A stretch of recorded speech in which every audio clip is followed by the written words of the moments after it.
Whether you're watching, listening or reading this, welcome back to the Runpreneur vlog. We're on a mission to raise £1 million for children's charities by run vlogging on consecutive days the distance of one lap around the world. It is a staggering 40,075 kilometres. It's going to take around about 11 years to accomplish, so plenty of time to raise that money. I'm going to commit to run vlogging on consecutive days a minimum of 5 kilometres per day, and I'm even going to do it barefoot style. So for those regulars who'll know that when I vlog about my passions, which are entrepreneurship and running, and most importantly how these topics link together to help people overcome the emotions of stress, overwhelm and anxiety by using exercise as a release mechanism. Now it is a beautiful morning today. The sun is shining, 7 or 8 degrees, very little breeze, so lovely running conditions today. And it is Sunday Run Day, where we talk about all things running. And today's topic is the best places to store your phone when you run. So please support this epic challenge by subscribing and sharing and liking, and let's get started.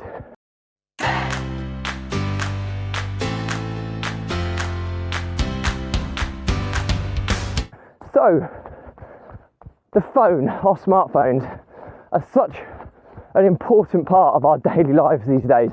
You have kind of access to everything in your pocket, and that's not really too dissimilar when it comes to exercise or running. The apps that are available allows you to track your performance, get GPS location information, so many reasons why you should carry your smartphone or smart device whilst you run.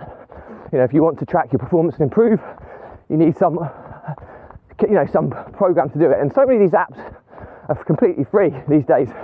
So why wouldn't you carry your phone when you run?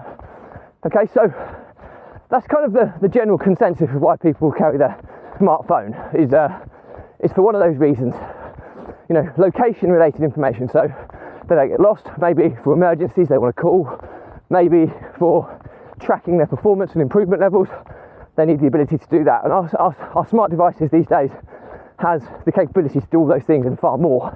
Listen to music is obviously another big one, or audio books. The list goes on and on. They become an ever essential part of you as a walking, talking human being, is having your smart device on you at all times. You even get people that take them in the shower with them because they're waterproof now. So this is just part and parcel of the life we live today, and how technology advancements has supposedly made our lives easier. But I want to talk to you today about the best places to hold your smartphone or smart device when you run, because there are some negatives to this. Now, first and foremost, several of the negatives are that smartphones, although some of them are very small and compact, the most capable ones on the market, if you want usage of the big screens and all that side of things, are getting progressively bigger as well. And with size comes weight, and with weight becomes issues, especially if you're doing something like running. And the reason I say this is when you're running is, I've got a lot of experience in this because of everything I carry when I run. I'm just going past someone, so just bear with me a second. Morning. So the issue with running is that it's a rhythmic sport, okay? And the idea is it's all about running economy, running efficiency, using as little energy as possible for maximum performance. That's what you're trying to achieve. Extra weight is going to slow you down. You might think that's ridiculous, but it does. And two, most importantly, you don't want weight on one side of your body, because otherwise it's the equivalent of, if I'm holding this camera at the moment, you probably can't see it because it's an invisible selfie stick. You might see that my right hand looks a bit squished. Now that's because that's the stitch line and it's hiding me holding this camera. Okay, that's the technology that I'm holding. But when I'm running with it and it's compact, without recording my vlog, I'm holding it on my left hand side, so this hand. Okay, so I'm trying to equal out the amount of time I'm carrying the weight on either side of my body. Otherwise, it's the equivalent of carrying an arm or a leg weight on one side of your body. So what's going to happen is when you're running, that's a marginal difference, and that's going to mean your body is going to compensate for that difference, and ultimately you'll have one side of your body stronger than the other, or one side weaker than the other. And if you have an element of weakness with a repetition rhythmic based sport like running, you're enhancing your likelihood of getting injured. Sounds crazy, but it's so true. You know, if you run, well, just trust me, just run for a year. Well, I don't recommend you do this at all, but if you ran for a year with a smart device or something on one side of your body, I guarantee you that your body would have compensated for that in some way, factoring in that weight. So the side you're holding that device on will be stronger than the other, okay? And then you may get risk of injury, certainly on the weaker side, because the other side is stronger, the other one, so it's heavier than the other side. The muscle mass might be heavier, so you're running on almost like a tilt or a lean towards one side. And if you've got something slightly out of sync with running and you're doing the repetition, it will increase the likelihood of injury. Okay, so size and weight of the device is a key consideration. Okay, I talked to you about balance, okay? So first and foremost, my recommendation here today is to get a smartwatch. Okay, the weight is significantly lower. It's no different. I have two smartwatches. I have a Fitbit Inspire HR on my right hand wrist, and I have an Apple Watch Series 6 on my left hand wrist. Okay, and the Apple Watch is my go-to for all my apps because it's basically like a little iPhone on my wrist. It weighs next to nothing, and I've counteracted it with a Fitbit HR Inspire or Inspire HR on my right hand wrist, so I've got a similar level of weight. I do have a very, very light heart rate monitor on my left hand forearm, which is obviously again a slight consideration, but overall I'm very teeny tiny. We're talking grams, 1 or 2 grams difference in terms of my weight distribution across my body when I run. The biggest issue is the camera. Okay, it's quite a heavy duty thing, so when I do longer distance stuff, I'm constantly switching every 5 minutes or so that each side gets an equal amount of time with the camera, so that I'm not strengthening one side of my body against the other and increasing my risk of injury. So back to the common question. So my recommendation is to go with a smartwatch of some kind, but appreciate that they can be expensive in addition to as a smart device that you have maybe in your phone. So if finance is an issue and you still want to stick with your phone, have the following considerations, like I've said: weight distribution, okay, on one side, balance, size of the device, okay.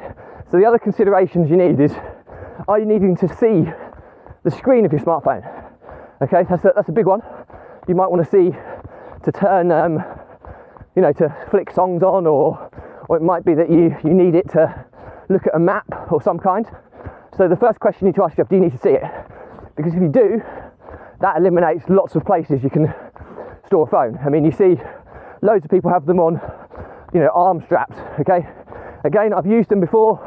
I'm pretty much against them, especially with the bigger size. Even though they're really compact, you do feel the weight on one side. If you feel the weight and it's noticeable, that's going to have an impact on your running technique and form. So I'd steer clear of arm straps. I see some people with leg straps. Okay, again, steer clear of them, in my opinion. Okay, so anything that's going to put you heavier on one side of your body, steer clear of, in my honest opinion. Okay, if you need to see it, you're going to need something that goes on the chest here, predominantly. Okay, so basically, there's some kind of like rucksacks style things where you have like a harness of some kind that allows you to flip your phone open and closed, keeps it waterproof under kind of a plastic perspex style covering, which is still touchscreen sensitive, so it allows you to flip it down, control it and flip it back up. That's a really cool method. I've seen that come out. There's several suppliers that offer that these days, so it's like a front facing. You'll also get lots of your endurance running harnesses that have got space for gels and water supplies, fluids, etc. having that additional pocket nowadays for a smartphone, because especially on long distance where you're venturing out into the wilderness, it's really, really handy having that ability to glance at a map. Okay, but again, I have a smartwatch. I use an app called Work Outdoors, I think it's called. I'll check on that, or Go Work Outdoors, I think it might be called, and it's got like over 300 different data points that you can pull from. It has a real-time map, like a GPS, that I look at my watch and I can see. You can track routes, you can add routes to it. I mean, it's amazing what you can do with a watch these days. So you don't need that big map in extreme circumstances. So I can go anywhere. I don't even need my phone anymore. I can pay with my watch, make calls with my watch. I can do so many things. I still have a watch because I have a phone, because there's so many things I do use it for in work-related activity. But there's so much more I can do with the watch now than ever before. So, like I say, if you need to see it, something that kind of comes here. The other one that's a very good one is a waist-related harness of some kind. I use a flip belt for when I run marathon races to store my gels, because it doesn't move very much, and you can easily store a smartphone in there. However, you're not going to be able to see it or use it without it being quite fiddly whilst you're running. So if you need to view it, that wouldn't really be a viable option. The other one, there's a lot of, especially if you're a female, there's a lot of sports bras, etc., with at the back of behind your neck, like a little insert into the back of the sports bra, where you can slip a phone into.